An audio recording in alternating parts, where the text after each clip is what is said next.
It's October the 1st, 1907.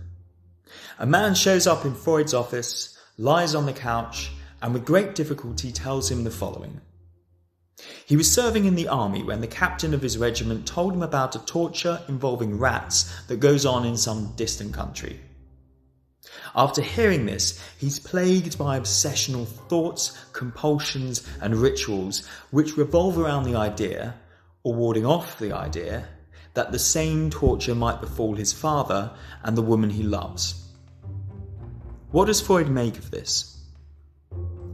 Freud encouraged his patient, Ernst Lanzer, to talk around it. Tell me about your life, tell me about your family, tell me about their lives. Rather than getting hung up on the rat torture story and trying to convince Ernst that it was a negative or incorrect thought that needed to be gotten rid of, Freud encouraged free speech. Tell me anything that comes to mind, even if it seems irrelevant, trivial, or embarrassing, Freud said. And what came to mind, for Ernst, was money. Not an obvious connection perhaps, but Freud was listening carefully, and he noticed the association used the verbal bridge, raten, raten. What else did the captain tell you? Asked Freud. Ernst relates a small drama. He'd lost a pair of glasses and another pair had been delivered for collection in a nearby town. The captain told him that another man had paid some of the delivery costs for Ernst, so now Ernst should find him and pay him back. Another association to money. Tell me about your father, Freud encouraged. More associations followed, this time to a story of how his father, while also in the military, had lost a large sum of money gambling. And just like the situation with the glasses that Ernst found himself in, this debt was covered by a man who lent him the money to pay it back. A man who, mysteriously, Ernst wasn't sure was ever repaid. Oh, thinks Freud. And there was something else in Ernst's life that mirrored his father's. The romantic dilemma of whether to marry a woman who was rich or a woman who was poor. Ernst's father had faced the same dilemma before marrying Ernst's mother, who was far richer than he was. Freud was noticing something strange. The rat story was emerging as a nodal point, like the grain of sand around which an oyster forms its pearl, he says. It was as if Ernst and his father's lives were entwined around these problems of money, debt, and marriage. All seemed to be not just connected, but connected through this same element, rat. It was as if something was being transmitted generationally from his father, something that used, or was used by, this element, rat. And there was something in particular that bothered Ernst about what might have been transmitted from his father. Syphilis. That dreaded STD which blighted 19th and early 20th century society, rendering sufferers disfigured, disabled, and insane, and which could be passed down to the infant thanks to the indiscretion of the parents. Syphilis was more than just a disease. It was a social stigma, the mark of immoral parents whose sins were transmitted to their children. For Ernst, rats had become linked associatively to his father through their shared ability to transmit disease. And so Freud noted down, rats signify fear of syphilis. Money and syphilis converge in rats. Ernst had often thought that the nervous troubles of his family might perhaps be due to his father having syphilis. Rat was like a master key to Ernst's problems, but at the same time, it was really nothing more than a meaningless formula. Everything he was telling Freud, beginning with his horror of the rat story, appeared to be condensed into this term, rat. Hence the name that Ernst would come to be known by in the famous case that Freud published in 1909, the Rat Man. What does this tell us about the nature of repression? We can see that some process is at work that goes beyond Ernst's conscious recognition and which operates using verbal bridges that link his different associations to the same subject. But can we say that Ernst has repressed anything in the sense of pushing it down? Not really. Instead, Ernst's case implies that repression isn't something we don't know, refuse to know, or bury deep within ourselves.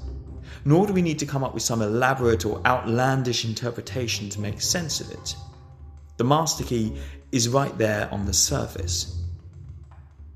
If we think of the repressed as some horrific event or violent primitive urge, we will miss what's on the surface. We will miss the very words that someone is using which tell us what's important for them, the uniqueness of their experience. This idea is sometimes lost today. Respecting the particular associations and listening carefully to the precise words someone uses to describe their experience, even if this takes time, gets forgotten in the haste towards understanding. Let's imagine Ernst goes to see a certain kind of psychologist today. What's the problem? What's the diagnosis? Let's see.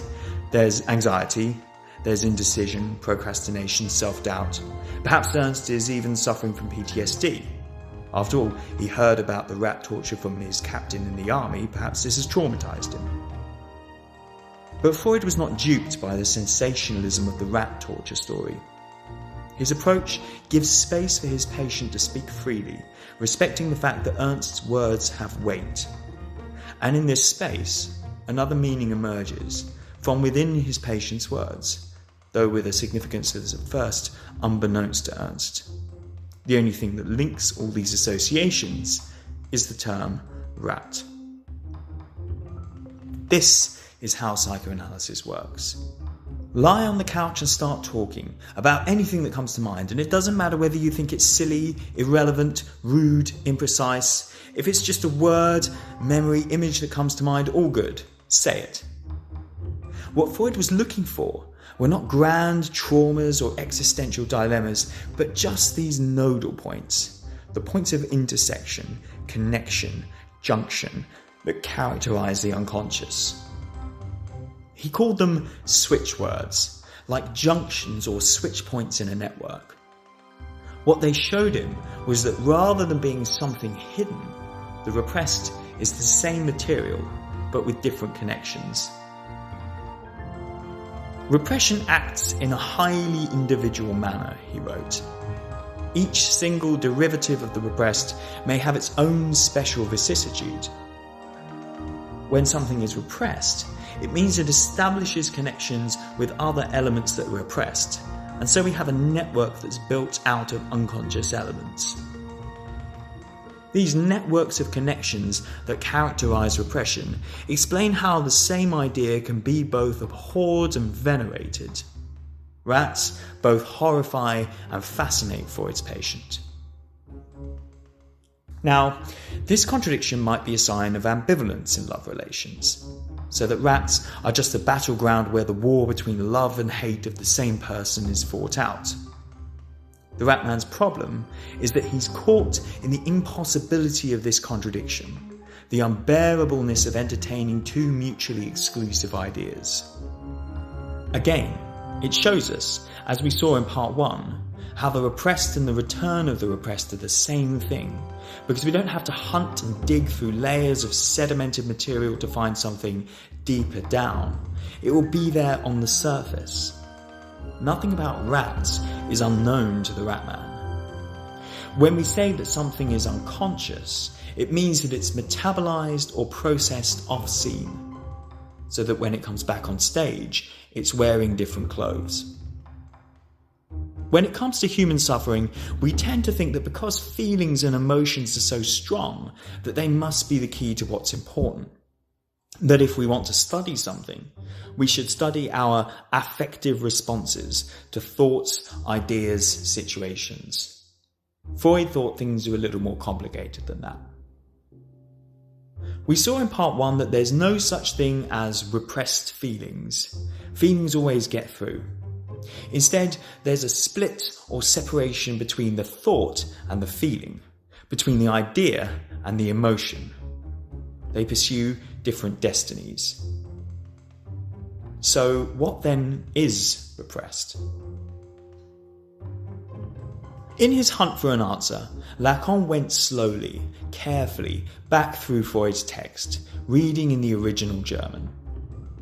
And the term that sticks out to him is Vorstellungsrepräsentanz. Freud uses it when he's describing this separation of thought from feeling.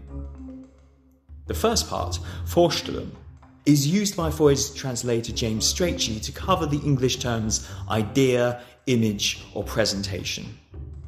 But what about that second part, Repräsentanz? Lacan picks up on the fact that what Freud is describing is not just the representation, not just the representative of the representation, but, as he translates it, that which takes the place of the representation. And this is crucial because what Freud is describing for Lacan is the signifier. Freud's conception leaves no room for ambiguity, Lacan says. It is the signifier that is repressed, there being no other meaning that can be given in these texts to the word Vorstellungsrepräsentanz. Nothing is ever, nothing can ever be repressed except signifying elements, as he puts it later on. It is in Freud, the word signifier is all that's missing. When Freud wrote of how the intellectual function is separated from the affective process, he was talking about the signifier. But that doesn't mean that the signifier is obliterated. Being repressed means it functions off stage. In Lacan's hands, the signifier becomes the primary organising element of the unconscious.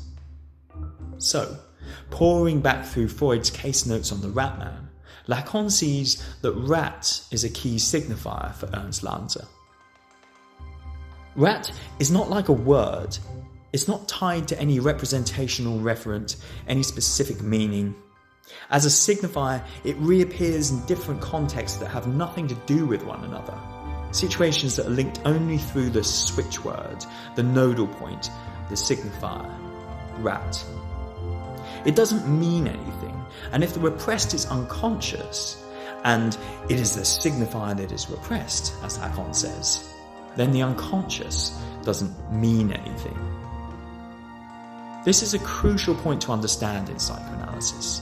The unconscious is not trying to say or communicate anything. It's just an assemblage of signifiers into networks in which one signifier connects to other signifiers rather than to any given meaning or signification. This is how we arrive at Lacan's most famous formulation. The unconscious is structured like a language. When Lacan rereads the Ratman case, he sees that this signifier organises the Ratman's life, connecting to his family history as if transmitted generationally like a legacy. This is a very different model of psychology to the ones that we're used to in popular culture.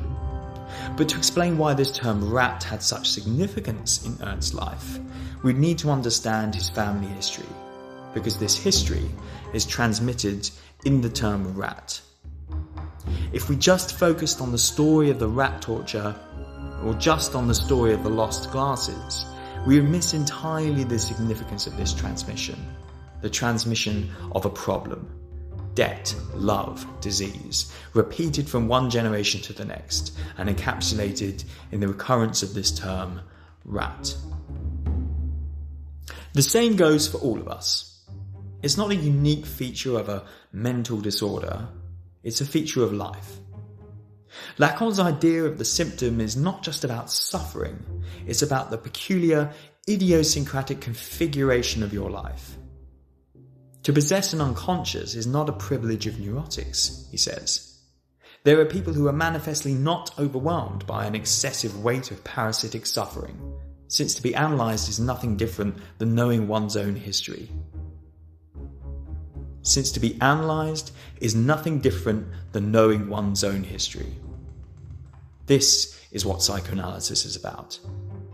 It's radically personal, highly individual. It's not a 12-step program or a cookie-cutter workflow. It's a prolonged and careful examination not just of your own history, but that of your family, to understand the particular idiosyncratic way your life has come to be arranged.